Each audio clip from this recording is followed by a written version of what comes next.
Hello! This is Samsa again from GamingonLinux.com, and today I'm taking a look at Ziggurat. So, this is an early access title on Steam, naturally, that is basically... I think it's best described as Binding of Isaac with spells as the main focus in 3D space, as a first-person shooter. And I have to say, this is one of the few early access titles that I really find interesting and enjoyable. Early access has pushed a lot of incomplete stuff to us, and I've grown to really... sorry, I don't want to load anything, please. I wonder what you are doing. Okay, don't do that, please. But yeah, so I have grown to kind of hate it, because I get sent all of these early access titles that are nowhere near ready for me to actually take a look at them. Many of them are broken, many of them are missing features, many of them are missing assets, they are buggy, but this game is actually something different. This game actually works, and it looks kinda nice, and I have been enjoying playing this quite a lot. So if we take a look at my Steam here, I have played this for 80 minutes. That's basically one playthrough from start to death. I didn't finish the game actually, but I basically died once, and then I have played some incomplete runs of this game. Basically those are runs, not playthroughs, so I should remember that. But yeah, so it's a roguelike or roguelite kind of an experience where you are an apprentice wizard who's going through the maze of Ziggurat, a test designed to actually, I guess, measure if you are good enough to be a mage. So our job is to navigate through these levels, and I just got the portal key that allows me to actually exit this level already, but now I have to find all the necessary experience, and of course actually this is the end of the level, so this is where the boss will spawn, but I don't want to go there yet because it would probably be a suicide to try that now before actually killing some of these enemies and gathering XP. But yeah, so every time you start the game, you have to start over, because this game doesn't sadly have it doesn't have a saving system, so you can't really save your progress, and once you die, it's game over, and you have to start over. But it doesn't really, for me, it doesn't really matter the dying aspect. We have seen plenty of these roguelike and roguelite games, and I enjoy this, but I really wish there was some way to actually save your progress, because I don't have the time to play through until the end, until death, or the end, depends on how good I am doing. I haven't really played this through yet. I haven't probably even gotten close, but yeah, I don't have the time to actually play this game for so long. It took me around 60 minutes to die in this game, and I really don't have that much time at my to actually, you know, play games often, because I have plenty of other games that I have to play, and I'm a YouTuber, so I have to produce content every week and every day actually, and it would be nice to have some sort of saving. But yeah, let's get over that and start to actually talk about the game. So you can see that I'm actually killing a variety of different creatures, and I am gathering these orbs, and that's basically XP. Though this is not, this is actually ammo. So I have two types of weapons here. I have the what was this called? It was something like a flame grenade or something, I can't remember. But yeah, and I have this is the beginning weapon that is basically ineffective against everything, but it has unlimited ammo. Yeah, so let's upgrade. So I got enough XP to actually level up, and that means that I get more health, and I can choose between 2 cards here. And one interesting thing about dying in this game is when you die, you actually get new cards.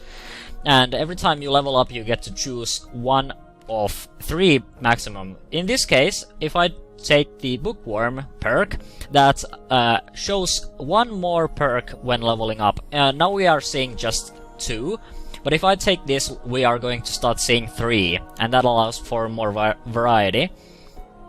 And usually these are permanent perk for your run and temporary, basically, boost. So this increases stuff mana pool. These are actually both permanent.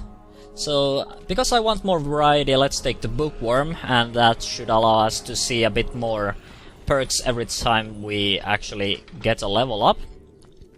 So this is actually a loot room. I don't want to go here yet, because usually you get health from those boxes, and I don't want that at the moment because my health is kind of full. And this, on the other hand, is a trap room, so we have to be really careful when going through that. But yeah, about the graphics, this game looks kinda awesome. I have to say, I have turned everything to the maximum, except I have turned off the water reflections, because for some reason the water seems to be causing a lot of lag for me, or rather low frame rates, and that's the fire grenade for you. But I don't think I'm going to waste those too much on these guys, because these guys are easy to kill already, so I'm going to save that stuff for the boss. Unless I see a lot of those ammo orbs for... Well, yeah, let's throw some of these, because they're so much fun. But yeah, as you can probably already see, you can carry up to 4 weapons, and I think that's there are basically just 4 weapons in this game. So you have the flame grenade, then you have this magic wand, and you have a freezing spell that basically it doesn't freeze, but it's basically launches 3, if I recall correctly, it's 3 projectiles. So it's kind of like a shotgun, I'd say. And then you have a staff that basically shoots at a rapid pace. So you have some variety, but I'd like to see more. So if they have any ideas for more spells, I'd like to see that implemented. We have that loot room that we haven't explored yet, but I think I'm going to go through the trap room. And you can probably already guess that these levels are randomly generated, and this is basically how big they are. So I think we have just 2 more rooms that we can explore, and that's probably it. And then we can go to that boss and see if we can beat him or her. The bosses are also randomized, so you are not going to fight against the same boss every time.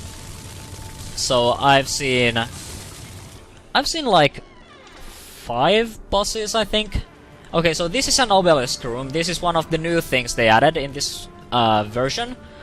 So this room is going to keep spawning enemies until I destroy all of these obelisks.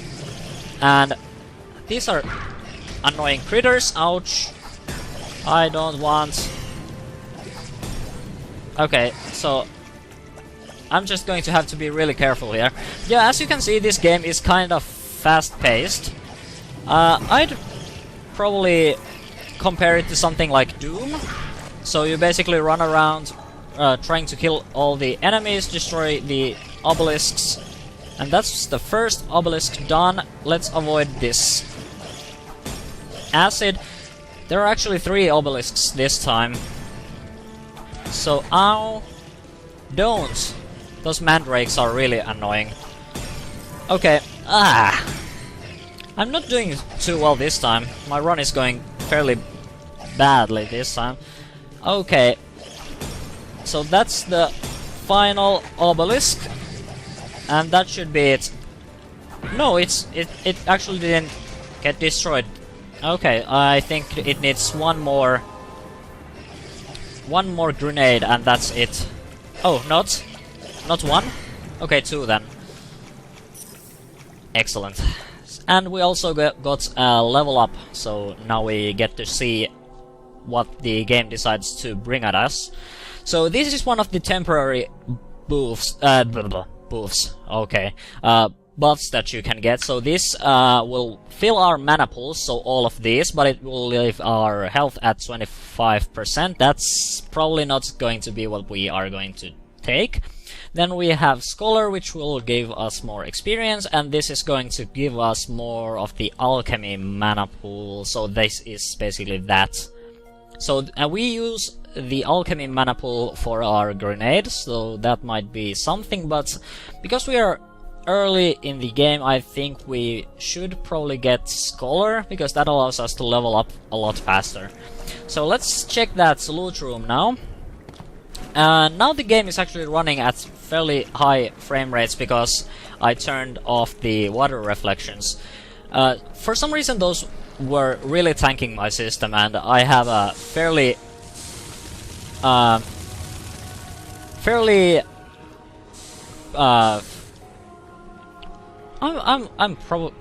really losing my English now. So I have a really good rig, so it shouldn't probably lag that much, but it does, so I turned off the reflections then. Okay, so I didn't get any health, and we are also getting some minions here. So there shouldn't be too many of these guys, and we might be able to get some health potions while we are fighting against them. Die. Okay. It's time to go, guys. And that's it. Plenty of experience and some health as well. So I'm happy. And then there is one more room that we should probably check. Usually you should just go through all of these rooms unless you are really running low on health, because you need the experience. Well, maybe you don't, but it's good to have that. If you're careful enough and you have enough ammo, then you can probably survive against the bosses even when you are not fully leveled up. But I don't think I'm good enough for that, and I appreciate the health bonus that I get from leveling up. Okay, so let's get all these orbs before they vanish. Okay, excellent. And level 4. And that's basically it. So now we can head to that boss, and that's basically one level done. So you recover a small amount of mana at the beginning of a battle. That might be kinda cool. Especially if I only use my wand. This Amnesia is going to swap these, so it's going to just randomize all of these based on these values here. So I don't really need that, because I just need this mana here.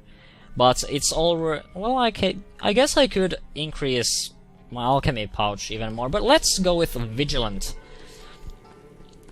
And let's actually see, so it's this way, so just north, and then let's turn up there. And then I'm going to show you the boss.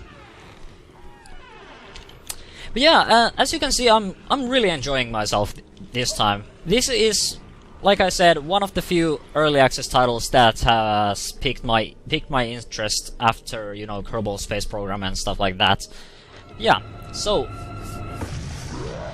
we get the Gungar, the Crusher, and so these all of these different bosses have different abilities. Like this guy, he likes to get close and personal with you.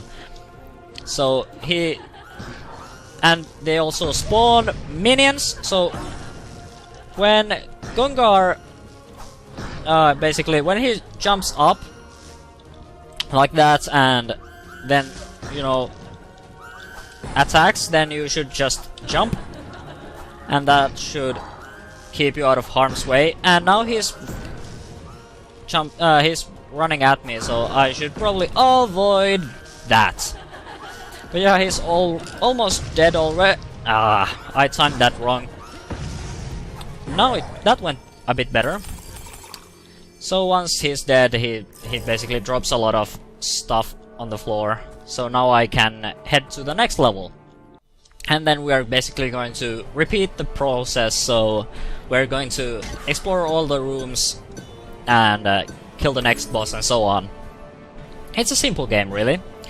But now that we are going to the next level, I should get a new weapon. So Halls of Despair floor 2. And this is the staff, the Eye of Twilight. So it does that. So now we have 3 of the 4 weapons, and we got the portal key. Usually the portal key is really simple to find. It doesn't really take much effort to do that. So I think maybe they should hide that a bit better. I guess it's because of the level randomization, but really I have never had trouble with it. Oh, and new types of enemies. Excellent. So those guys, they are super annoying because when you kill them, they just split into 2 smaller guys that will explode once they get close. So annoying guys. Oh, and those other dudes are also kinda tough. They take quite a few hits.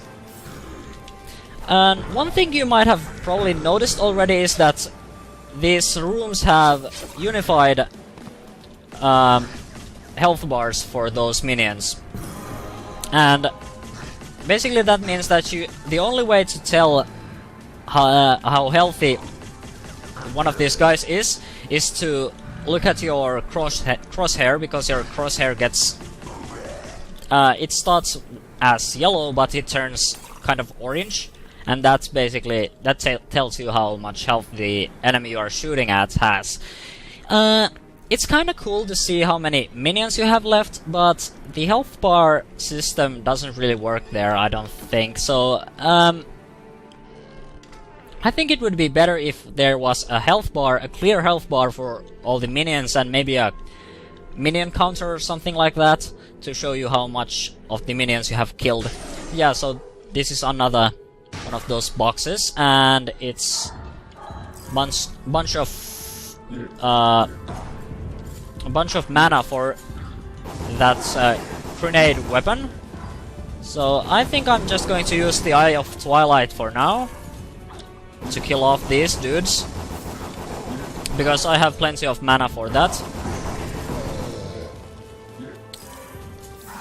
So I'm actually doing quite fine. Oh, and a Lost Soul decided to attack me. Those guys are quite familiar to me from Doom. But yeah, you have plenty of enemy variety, I have to say that. And I really enjoy myself with this game. And the only thing this game really lacks is just maybe a bit more spells, and that's about it. It's already really complete, and I think it's a perfect early access game to pick up. Seriously, they would have to do a lot of work to actually screw this up, and let's do that level up now. Oh, Curse. Health gems grant 250% more health, but your maximum health is halved. Interesting. High stakes. Gamble your life with the Grim Reaper. If you win, your health and mana is refilled. If you don't, your maximum health is halved. I don't think I'm going to do that now. Let's just increase the alchemy. But yeah, I don't think I have to show you any more of this game. This is basically what it's going to be. The graphics are great. The gameplay is really solid, and you know, just things like maybe saving and spells would be just more spells would be just the things that this game needs. Other than that, this game is really freaking great. And you should probably pick it up if you like these fast-paced games with some roguelike elements thrown into the mix. I have really enjoyed this. Seriously. It's one of the... It's definitely one of the best early access games that I have played. But yeah, that's basically it for me, I think, because we just beat that room. I haven't shown you the final spell, but imagine a shotgun that is basically a book that shoots ice, well, basically ice. Yeah, that's about it, I think. So, let's just abandon the game. Sadly, we don't get anything from that because we didn't die or finish the game, but oh well. But yeah, like I said, it's a good game. And if you think you might like something like this, then absolutely go pick it up. It's great. And I haven't really had any problems with it, apart from one thing when this game launched. Some of the graphics were a bit weird. I had some lighting issues, it basically flickered a lot, but as you can see, that has been fixed. And it just works. I don't have too many bad things that I can say about this game. Just please, developers, if you could, you know, get a saving system, that would be really great. And I don't want that demo here. Thank you. But yeah, that's about it. So this has been me playing Ziggurat, and I'll be well, we will see in the next video.